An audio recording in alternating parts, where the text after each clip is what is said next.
来，大家看一下，明明有空车位，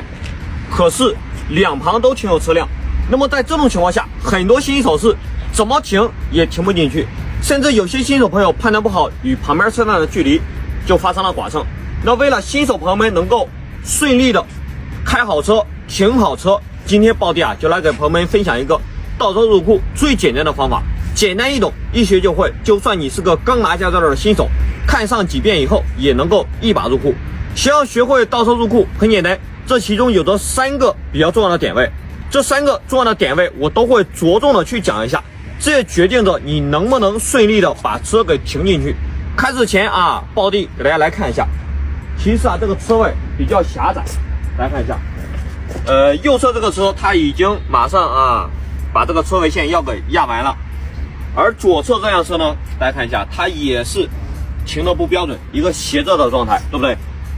那么这种车位在我们现实生活中比较常见，所以说呢，暴弟接下来给大家分享，一共有3个关键的重要点位，一次记不住的朋友记得点赞收藏起来，实地练习的时候还能找得到。好，现在暴弟回到车上去给大家实车的演示。好，我们回到车上以后，前方大家看一下，右侧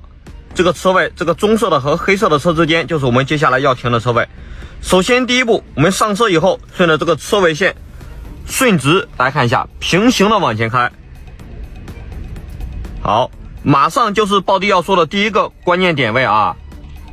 我们注意观察我们右侧后镜，当我们右侧后镜和旁边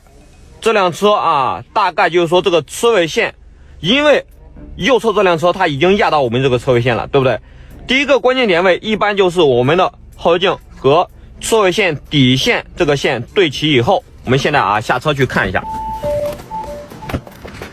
大家看一下，我们第一个点位就是说我们的后镜和车位线这个底线对齐以后，这是我们第一个关键停车点位。但是呢，旁边这台车它压在了我们的车位线上，对不对？所以说我们不能越过这个车位线底线，差不多就可以。好，这个位置我们第一个关键点位做好以后呢，现在暴弟上车再给大家说下步应该怎么做。由于这个车位比较狭窄，刚才大家也看到了，此时我们上车以后，第2步把我们的方向盘朝左打满，然后呢往前开。往前开的时候，这里有一个要点要记住，观察我们右侧后镜，因为马上就是我们第2个关键停车点位。当我们在右侧后镜中看到车位的裤脚时，也就是说将刚才我们的后镜对齐的那个车位线的裤脚时，大家看一下，现在能够从右侧后镜中看到这个车位线的裤脚，对不对？此时我们就停车。好，这是第2个关键的停车点位。我们现在下车再来看一下，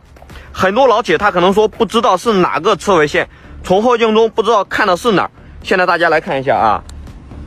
从我们后镜中看到我们刚才后镜对齐的这个车位线时，对齐的这个裤脚时，就这一块从我们后镜中能够看到这一块时，我们就停车。此时就是我们第2个关键停车点位。我们现在这样来看一下，我们这台车是不是和这个车位线刚好保持一个45度角的一个关系呢？那么我们想要停车，必须要让我们的车辆和车位线保持45度角。好，现在上车进行第3步。好，上车以后第3步，把我们的车辆方向盘朝右打满，然后呢往后倒车。好，大家看一下，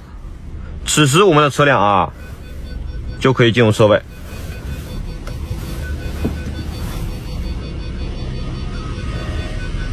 好，大家看一下，虽然说两侧很狭窄，但是呢我们的车辆已经安全的进入了车位，对不对？大家看一下，两侧虽然说非常的紧，